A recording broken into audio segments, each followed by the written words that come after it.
Good morning guys! Finally, after 2 days, ma-avail na natin yung free breakfast dito sa H Hostel. DIY siya, so magluluto ako ng eggs. Saka may nakita akong bread na may butter and strawberry spread. Hindi ganun ka-crowded yung hotel, saka mostly mga babae yung mga guests.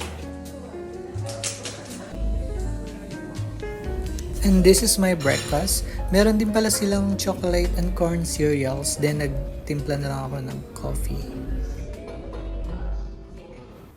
Punta na tayo guys sa first itinerary. Excited ako today kasi ayan, maganda yung weather. Saka nakapagkape ako and na-fix na yung tripod ko. Ang unang pupuntahan natin today ay Sokchon Lake. Marami daw kasing cherry blossoms dun sa area and magandang mag-picture. Nandito tayo ngayon sa Itaewon Station, then magta-transfer tayo sa Gangnam Station. After Gangnam Station, baba naman tayo ng Jamsil Station.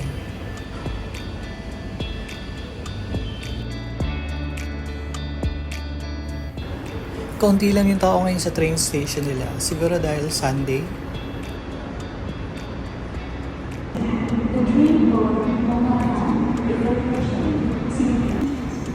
Mas safe talaga pag may mga platform screen doors yung mga train station. Bawal ang maingay dito sa loob ng train ng Korea and nasusunod din talaga yung designated PWD and senior seating. Magta-transfer na tayo ng line. Convenient din kasi tingnan mo may walk-a-lator tapos hindi ganun mainit. Kahit maraming lakaran, hindi ka ganun may stress. Saka madaling sundan yung mga wayfinding.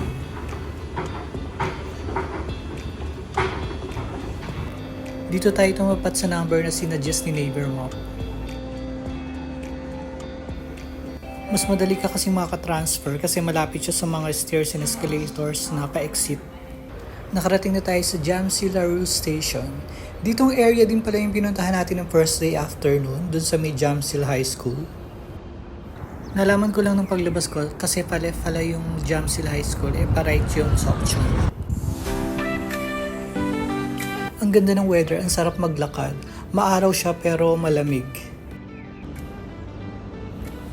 Ayan, from exit ng Jamsil Station, nag-turn right lang tayo, then dire-diretso na to Sokchon Lake. Natatanaw na natin ang Lotte Tower.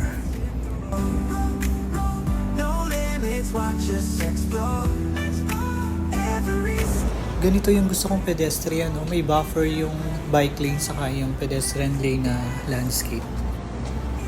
Kwento ko pala, kanina after ko mag-breakfast, tinanong ako nung isang staff ng hotel na babae kung sabi hindi ko daw naibigay dun sa isang staff nung nagpabukas ako nung nasira kong maleta yung bayad na parang nasa 300 pesos para dun sa city garbage collector.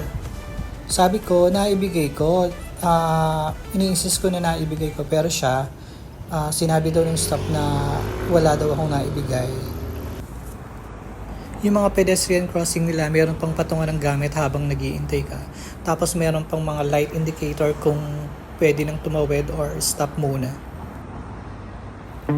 Tapos tuloy ko yung kwento kanina. So ini-insist nung staff na hindi talaga ako nagbayad. So sabi ko, 300 lang naman, bayaran ko na kaysa makipagtalo pa ako. Nandito na tayo guys sa entrance or sa papasok ng Sokchon Lake.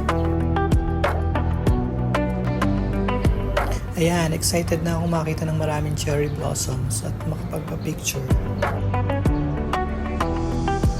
Ang ganda ng view, mukhang malaki siya. Medyo madaming tao ngayon dito, saka may mga nagja-jogging, saka mga nakaupo lang.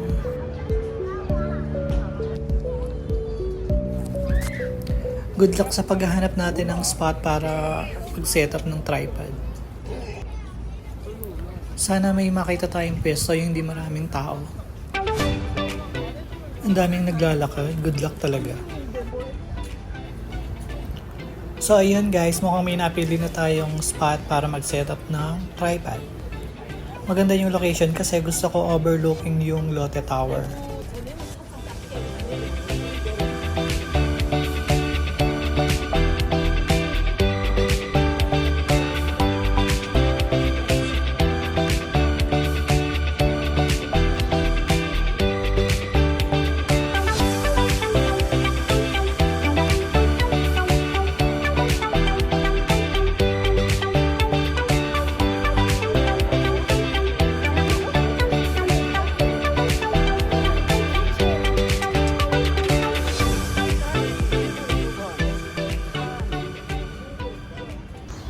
Nakakota na tayo ng picture dun guys. Hanap naman tayo ng ibang location.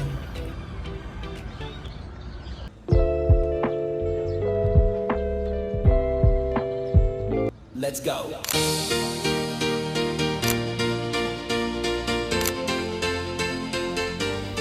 Naghahanap na ako ng pa-exit guys dito sa Sokchon Lake. Mga nasa 10:30 ng umaga na rin. After kasi na to, pupunta pa tayo ng Starfield Library saka ng COEX Mall. Dating part pala to ng Han River, then meron siyang West Lake saka East Lake. Tapos 24/7 siyang open. Itong Lotte Tower pala is skyscraper ng Korea. Medyo mainit na today. Maghahanap na tayo ng train station para pagpunta sa Starfield Library.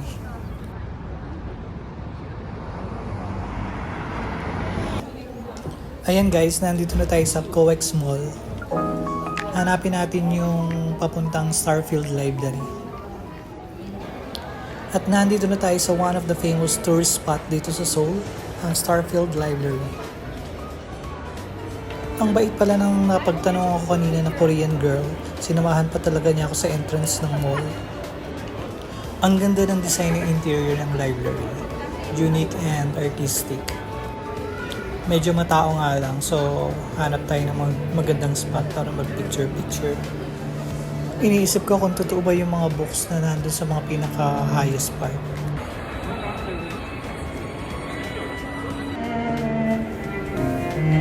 Medyo nakaka-relax ng ambience dahil dito sa mga nagpe-perform ng violin. Ito yung isa sa famous photo spot, yung sa escalator. Pupunta tayo mamaya dyan. Sa dami ng tao dito, paano kayo nakapag-concentrate yung mga gumagamit ng library saka yung mga nagbabasa? Nandito tayo sa second level ng library.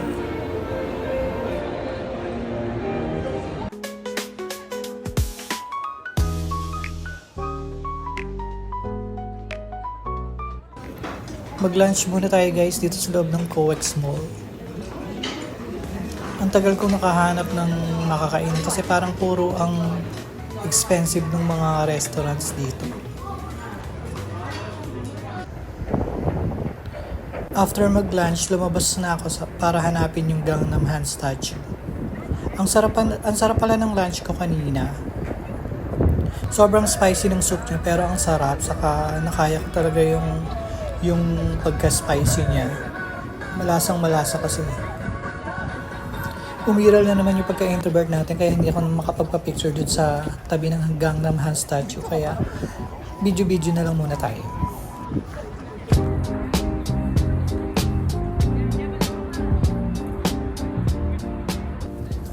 After pala nito, punta na tayo ng Myeongdong para i-pick up yung ticket na na-purchase ko sa Klook. Yung sa may Namsan Tower ticket with cable car.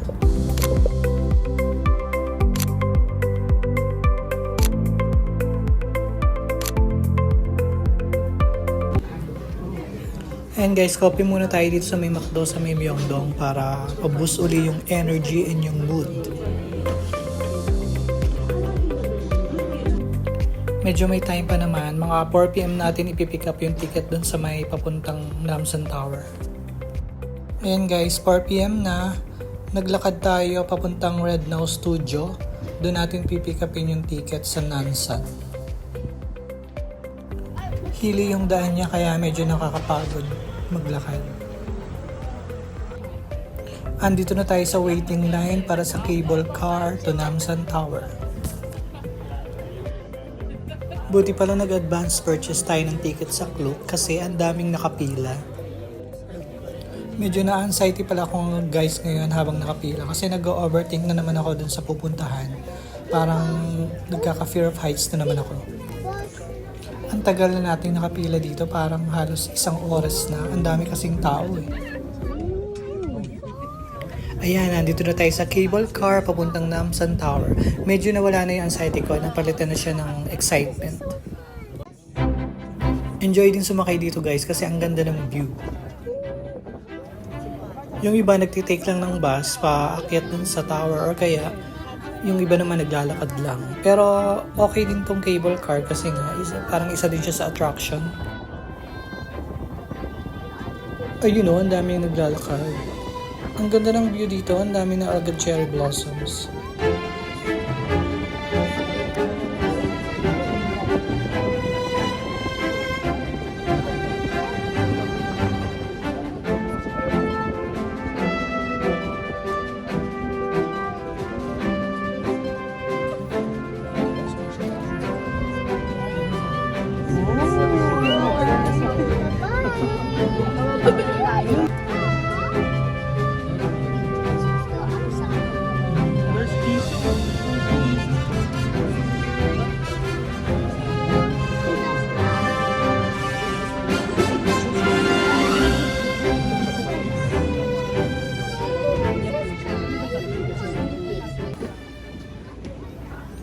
Nandito na tayo sa Namsan and Seoul Tower. Ito yung sikat na maraming padlocks na iba-ibang shape at mga kulay.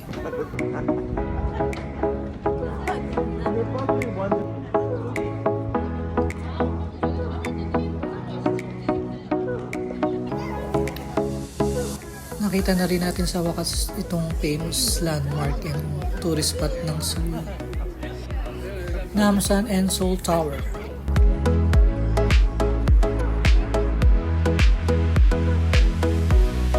Ito yung pupuntahan natin mamaya, yung viewing deck.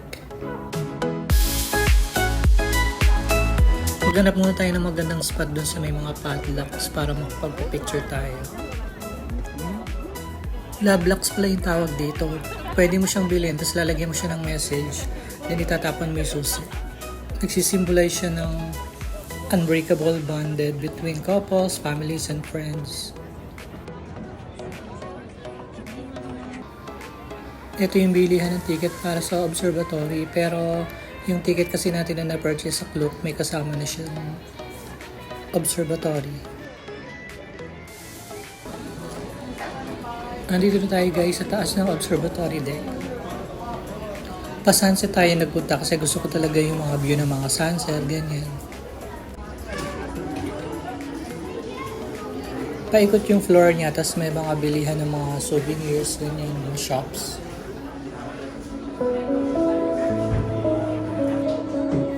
Ayan, overlooking Seoul.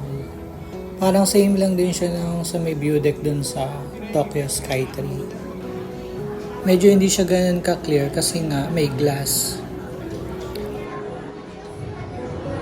Unlike dun sa Shibuya Sky, clear siya kasi open mo talaga siya makikita.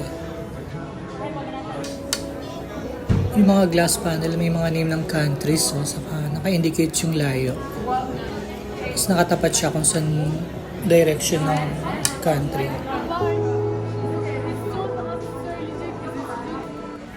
Ito yung sa Manila, Philippines.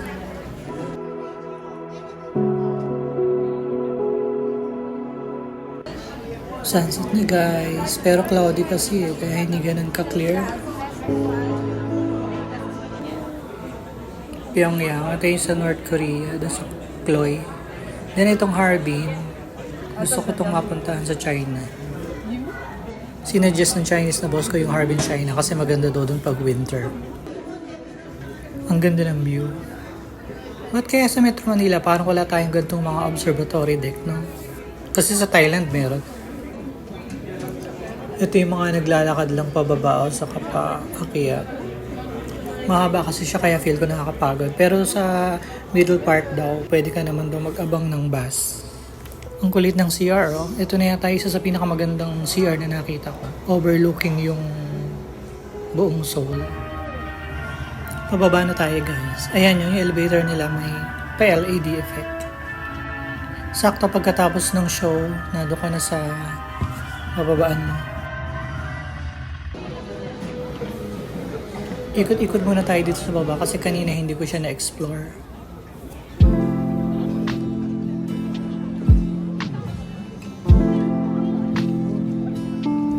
Mas maganda yung view ng sunset dito. Kahit pala hindi ka na umakyat ng observatory, okay na rin yung view dito.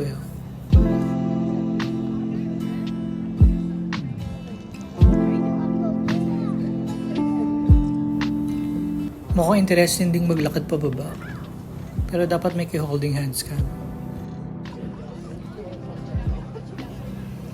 Ito pa isang view na maganda yung sunset.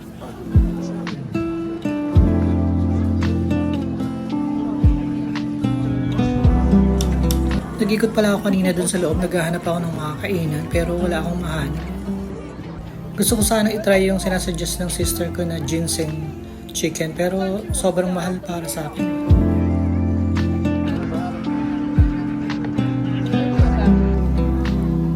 Magagabi na pero parang mas dumadami pa yung tao.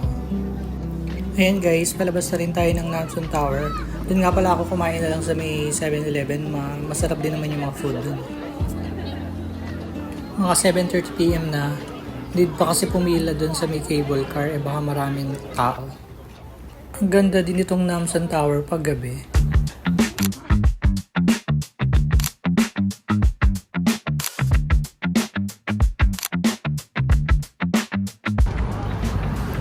Ayan guys, nandito na tayo sa Hongdae.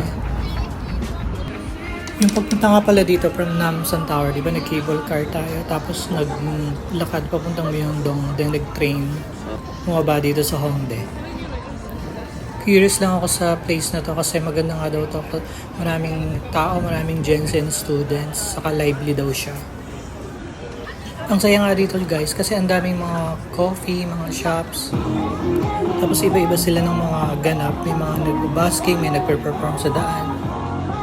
Nakakatawa yung nagpe-perform si Lolo or si Lola. Sobrang dami rin ng tao. Pero parang hindi siya magulo tignan kasi parang magkaka-age yung nagpupunta. Ang performa ng mga lokal na nagpupunta rito. Dito rin pala bilihan ng mga fashion trends saka ng mga attires. Nung naglalakad ako pa uwi, ang dami ko nakita mga bars saka mga inuman. Then puro Gen Z yung nakatambay. Ayun guys, naglakad-lakad lang naman ako pero wala naman talaga akong binili saka hindi rin naman ako kumain. Meron parang show dito. Gusto ko sanang panoorin pero parang tapos na. Ang ganda ng mga KTV spots dito oh. Nakauwi na tayo guys dito sa may Itaewon area. So mga 10:30 PM na. Gusto ko sanang kumain dun sa may Wingstop pero ang aga pala nilang nagsasara parang mga 9:30 nagsasara na sila. Kaya dito na naman ako bumili ng dinner sa may 7-Eleven. Okay naman yung mga food dito eh. Then babalik na tayo ng hotel para makapagpahinga. And bukas pupunta na tayo ng Busan. Good night!